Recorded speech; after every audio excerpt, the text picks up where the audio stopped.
Welcome back. I hope the Easter break has rejuvenated you and got you ready for a big push to the end of the semester.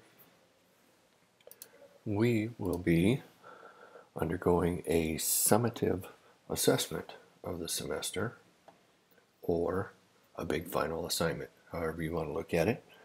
We're going to hopefully use the things that you've learned and demonstrate that you have learned them. So, in our 15 and 16 web page assignment file, you'll find the usual things, the university required things at the beginning, and I believe it's page 5, where your assignments show up. For this assignment, you're going to create a web page. You can read. I'm not going to insult your intelligence.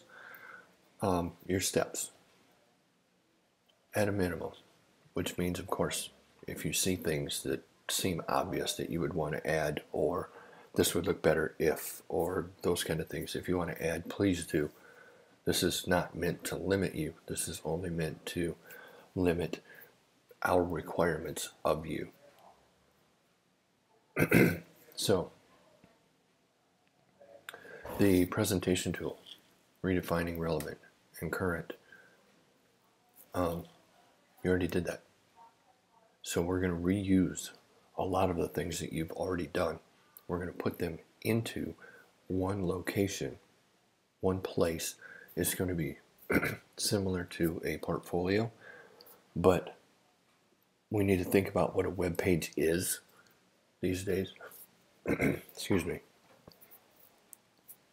A web page used to be way different than what it is now. And a web page for Dow Chemical or Daktronics is going to be way different than the web page for a teacher. Teacher web pages are way different than they were in the 90s.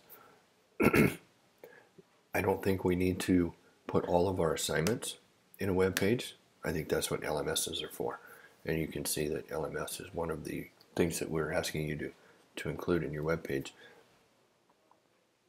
So we need to have you think about how teachers use web pages. And for me, a web page is a repository. It's a place where you can put things and kids can go find them, or other teachers can go find them, or your parents of the students can go find them. Keep your audience in mind while you're building this. A good example might be if you plan to teach chemistry and physics at the junior and senior level, you probably don't want cute little cartoonish looking crayons and glue and scissors. But if you teach kindergarten, those might be totally appropriate. So make sure that your content area and your students' developmental level and the things that their parents want to see, the things that prospective employers might want to see, are on this web page. This could be a tool to pull out in a job interview. Excuse me again. You may notice that a lot of your assignments are listed right here in the content that we would like to have you put on your web page. If there's something else that you want to include, please do. If you want to include every single assignment that you've done for this, go right ahead. These are minimums. The constraints. And again, I'm not going to insult your intelligence, but it needs to be subject appropriate. You need to link to your other courses when you get them, obviously. A 200-word biography, I'm not going to count them. I'm not going to copy and paste it into Word. Be complete. Be succinct. Don't write a book. Keep it somewhere near 200 words and I'll be fine. obviously grammar and punctuation. This is something that your peers, other teachers, and prospective employers are going to look at. I can't imagine any employer these days not going and checking your social media and your web pages and blogs. It just seems crazy for them not to do that. So keep that in mind and make sure that everything works. There's some suggestions. Oh, fun. Those are in that other document. My bad. So if we back up, in the requirements document, you will find some suggestions of tools that you can use to build a web page. Web pages and blogs have kind of become the same thing these days. You can read again. I'm not going to read them for you, but you get down here, Blogger. Platforms to create blogs for your class. These things can also be bent a little bit towards the web page side. You can include all kinds of content in a blog anymore and then make them searchable. I personally use WordPress, but I don't blog as much as I should. I'm not really much of a talker. Listening to these, you may disagree. I do love what I do. I get to talking about education, and I do tend to run on a bit. Check these out. Find one that you think works for you, just like all of the other tools that we've asked you to try. We want you to try it. If you get in it and you go, geez, this just doesn't make sense. I hate where the tools are located. I can't find things. It's not intuitive. It doesn't match up with the way I think it should work. Try a different one. There's probably one out there that does. And go read other people's reviews to help you choose which of these that you should do. That's a part of that research that we've talked about most of the semester. There is a discrepancy between the rubric down here and what this tells you to do.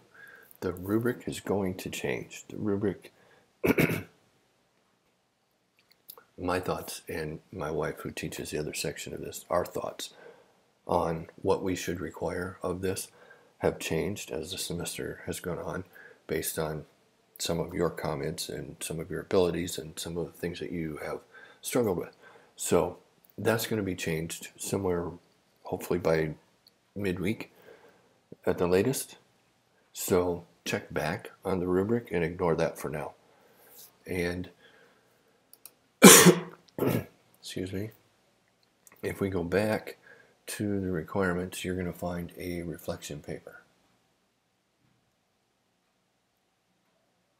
somewhere in here. The reflection paper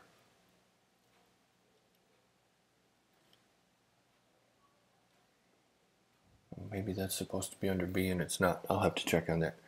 The reflection paper needs to be put in a discussion post and in Dropbox, and we want you to sum up your semester. What have you learned? How can the information, the skills that you've learned, or if you already knew some of them, expanded upon, I hope, and the applications that we've used, how can all of those things be put to use in your future classroom? Again, this is a summative reflection paper, so you can talk about any of the programs, problems that you've had and overcome, problems that you see in the future, things that you thought were difficult and now no longer do. We love hearing about those kind of things. That shows growth. And that's what we're looking for in this reflection paper is we want you to show some growth. We want you to discuss the topic and drop it again in the discussion post and in a Dropbox. Notice I haven't mentioned a length. Be complete. Do a good job. If you have questions, as always, please contact me. Some of you do regularly. I appreciate that. It lets me know which things are clear and which things are not. Please don't think that you're bothering me. It's part of my job. It's what I do. It's what I live for. I like to help people learn things. So if you have questions, please don't hesitate. And check your due date.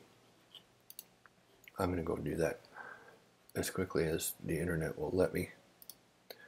When we go to the calendar,